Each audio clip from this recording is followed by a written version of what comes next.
Friends, स्वागत है आप सबका दृष्टि फाउंडेशन की लॉ क्लासेस में। मैं एडवोकेट दृष्टि आप सबका स्वागत करती हूँ। लास्ट वीडियो में हमने इंडियन कॉन्ट्रैक्ट एक्ट का एक पार्ट समझा था जो कि था इंडेमनिटी बॉन्ड। इंडेमनिटी बॉन्ड को डिस्कस करते हुए हमने वैलिड कॉन्ट्रैक्ट और कॉन्ट्रैक्ट के बारे में भी डिस्कशन किया था। तो आज हम लोग समझते हैं कि वैलिड कॉन्ट्रैक्ट और कॉन्ट्रैक्ट है क्या। इस वीडियो को ध्यान से देखना।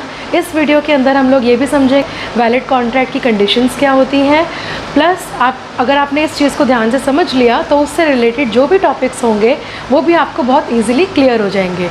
तो अब हम शुरू करते हैं इंडियन कॉन्ट्रैक्ट एक्ट में कॉन्ट्रैक्ट की कंडीशंस और कॉन्ट्रैक्ट है क्या। इससे पहले कि हम आगे बढ़ें, मेरी आपसे रिक्वेस्ट है प्लीज़ मेरे चैनल को लाइक, शेयर एंड सब्सक्राइब करना ना भूलिए। तो अब हम समझते हैं कि कॉन्ट्रैक्ट क्या है, अग्रीमेंट क्या है, इन दोनों के बीच में डिफरेंसेस क्या हैं। कॉन्ट्रैक्ट आता है section 2H of Indian contract act 1872 के अंदर।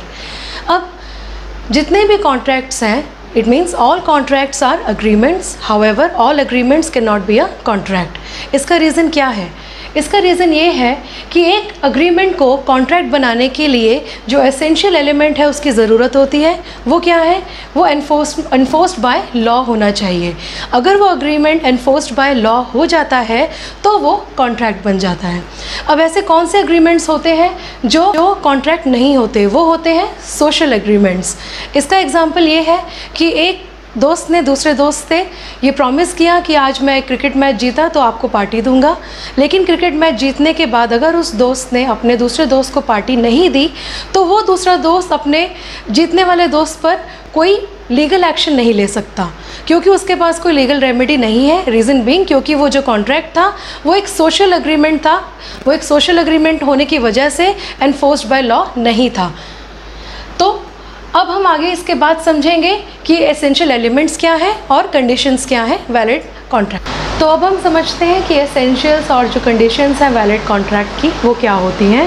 तो पहली जो कंडीशन है वो ये है कि एटलीस्ट 2 या 2 से ज़्यादा पार्टीज़ होनी चाहिए। इट मीन्स एटलीस्ट 2 और more parties are required to enter into a valid contract. दूसरी कंडीशन आती है कि ऑफ़र एंड एक्सेप्टेंस, मतलब जिसने एक पार्टी ने ऑफ़र किया, दूसरी पार्टी ने उसको एक्सेप्ट किया, ये ज़रूरी है। अगर एक ने ऑफ़र किया दूसरे ने एक्सेप्ट नहीं किया तो वो एक वैलिड कॉन्ट्रैक्ट नहीं कहलाएगा। तीसरी कंडीशन आती है फ्री कॉन्सेंट। आप किसी से ज़बरदस्ती कॉन्ट्रैक्ट नहीं कर सकते। अगर आपने किसी के साथ ज़बरदस्ती कॉन्ट्रैक्ट किया है तो वो कॉन्ट्रैक्ट वैलिड नहीं कहलाएगा। उसके बाद आता है लॉफुल कॉन्ट्रैक्ट एंड कंसिडरेशन। जैसे कि प्रॉपर्टी के कॉन्ट्रैक्ट्स बनते हैं, प्रॉपर्टी के डॉक्यूमेंट्स बनते हैं, तो उसके अंदर जो टर्म्स एंड कंडीशंस होती हैं कि मैं आपको इतना पैसा दूंगा और दूसरी पार्टी ने वो ऑफ़र जो था वो एक्सेप्ट किया, उतनी कंसिडरेशन अमाउंट ले ली, तो वो जो एक लॉफुल कॉन्ट्रैक्ट उनके बीच में बना, एक अग्रीमेंट बना, एक सेल डीड बनी, उसको हम एग्जाम्पल ले सकते हैं लॉफुल कॉन्ट्रैक्ट के अंदर। तो अब हम आते हैं एज ऑफ पार्टीज़ पे। ये बहुत ही इंपॉर्टेंट कंडीशन है जिससे फुलफ़िल होना बहुत ज़रूरी है। अगर कोई भी 18 ईयर्स ऑफ एज से नीचे का जो कि माइनर हो वो अगर कॉन्ट्रैक्ट के अंदर एंटर होता है तो वो contract completely null and void कहलाया जाए। तो नेक्स्ट अब हम समझेंगे पॉसिबिलिटी ऑफ परफॉर्मेंस। इसका मतलब ये है कि जो कॉन्ट्रैक्ट की कंडीशंस हैं वो सब पॉसिबल होनी चाहिए, उसमें ऐसी कोई भी कंडीशन नहीं होनी चाहिए जो कि इम्पॉसिबल हो।